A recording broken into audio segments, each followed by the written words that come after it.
How do you eliminate distraction? Oh, this is fun. Okay. So I eliminate it by eliminating it. And that sounds ridiculous, but like I think the vast majority of productivity hacks can get boiled down to remove everything that isn't work. So like my office has no outside light. I try to minimize all the sound in the office. I also put on earplugs and headphones.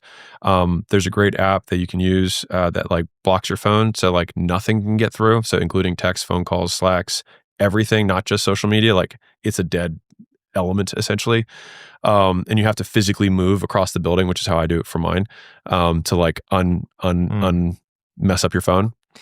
And then I just have a clear idea of the work that I need to do. And so it's like when you eliminate everything else, and then I just set a kitchen timer for how long I expect a task to last.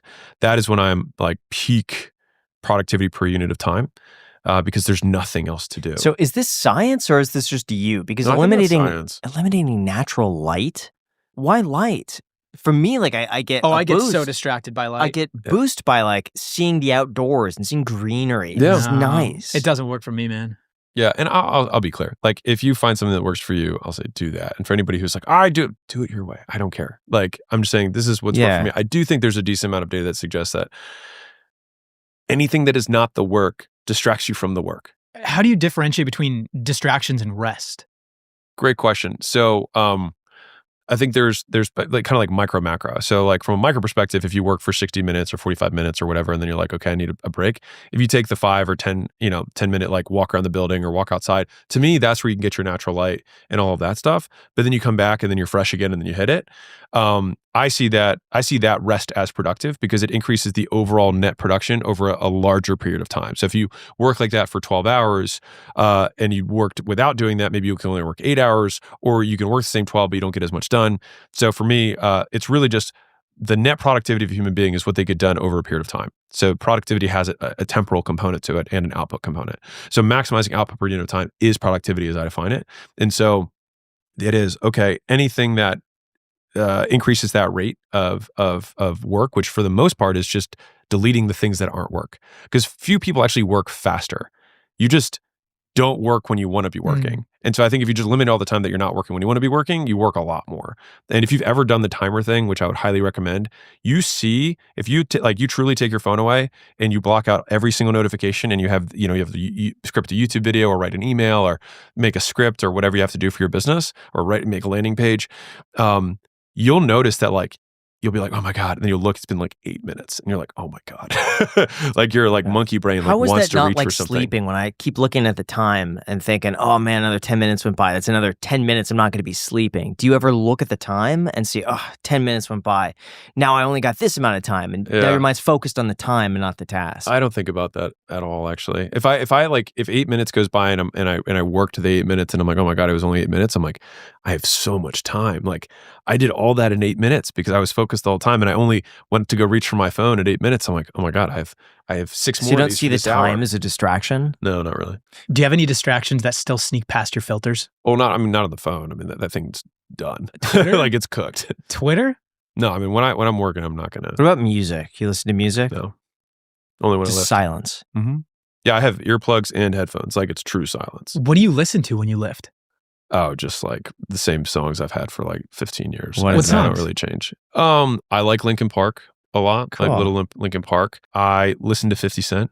I like 50 Cent. Get Rich or Die Trying. Cool. I like that entire album. I still also like some of my white boy music. I still listen to Little Green Day, Little Third Eye Blind, amazing. Little Third Eye Blind. That's good. But yeah, I only have like 20 or 30 songs that I can listen to like in a workout. So it's like I kind of have like a list of 100 and they randomly shuffle and that's like my life. How often do you skip the song? It depends on what kind of set I'm doing. Okay. It's like if I'm early, like if I'm about to hit a work set, like I want to make sure it's a good song. But I think that's everybody. So do you think distracted people then just want it less? Oh, I don't even know how to define wanting it less. I would say that for whatever reason, they're being more rewarded from their current path than they perceive the reward of the path that they're trying to get on. Like, it's just, I think of everything in carrots and sticks. It's like they have enough stick of other people judging and enough carrot of staying the same that they don't change. They just have to overcome inertia and they just can't do it for whatever reason. And I don't want to pretend like I have some like superhuman willpower. It's just like, I had, it's funny because like when I quit my job which was still to this day the hardest decision I've ever had to make in my whole life. Because believe it or not, I'm actually very risk averse. I can take bigger bets now, but it's because I have more. And so like if I lose, it's not like the end of the world. But at the time, there was like risking everything, or what felt like risking everything. And that was it was because I was so miserable. It was the only reason I was able to do it. Like if I had been employed at probably just even a different job at a different place, I probably would have been fine. And I don't think I'd ever even be here. So I don't think I had a high like predisposition towards entrepreneurship. Like some people do. Like I've been an entrepreneur my whole life. Like I wasn't. I didn't start any businesses. I did well in school. It wasn't like, oh, school failed me. Like I did well in school. Like I studied hard. I got good grades. And I graduated in 3 years from Vanderbilt. Like I did well.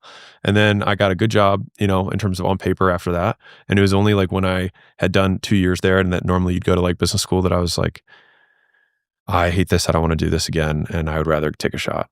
So it's spurred from being discontent with where you were at. That's interesting, because that is exactly what led to me trying out all of these different business ideas and then starting up this thing with Graham. But I never asked you, like, what motivated you in that beginning, that planted that seed to try to, you know, become big in real estate or on YouTube? Was it because you were discontent with where you were at, or just like honestly, it's the stupidest thing. It was that was accounting it the data entry? Yeah, with data, it was doing data entry. was. I wanted to be an investment banker just because I was like, they make a lot of money. I just wanted to be successful. Yeah. And I would email all of these investment firms just asking to do anything for free. Yeah. I'm like, I'll get you water. Yeah. I'll make copies. Just let me do anything, and I'll just be there.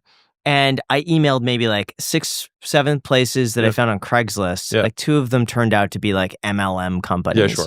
Yeah. And one emailed me back and said, yes, actually, we're looking for a data entry position. If you want to interview it, come on in. And I interviewed, and it looked fantastic.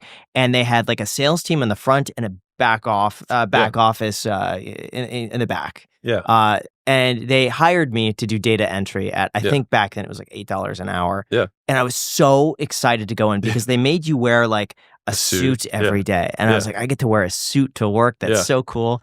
And I went in there, and everyone is a zombie. Yeah. And everyone just hated life. Yeah. And the first like day was okay, but I started getting in trouble for stupid things. Okay. Like I wanted to wear a headphone to listen to something throughout the day. While you're mindlessly. Yeah.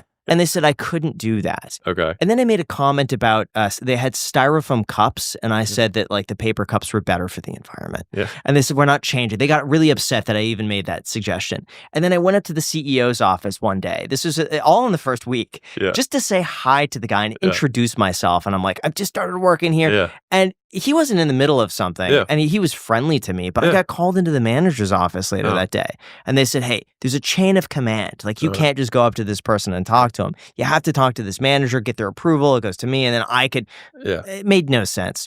But I hated it there. And the only time that people came to life was Friday at like 4 p.m. And you started seeing people laughing and joking around and like being themselves. And then I remember they had like a casual, like one day a month, they had like a casual day where people could wear like jeans into the office. I thought that was so stupid after a while. I was like, I didn't get it.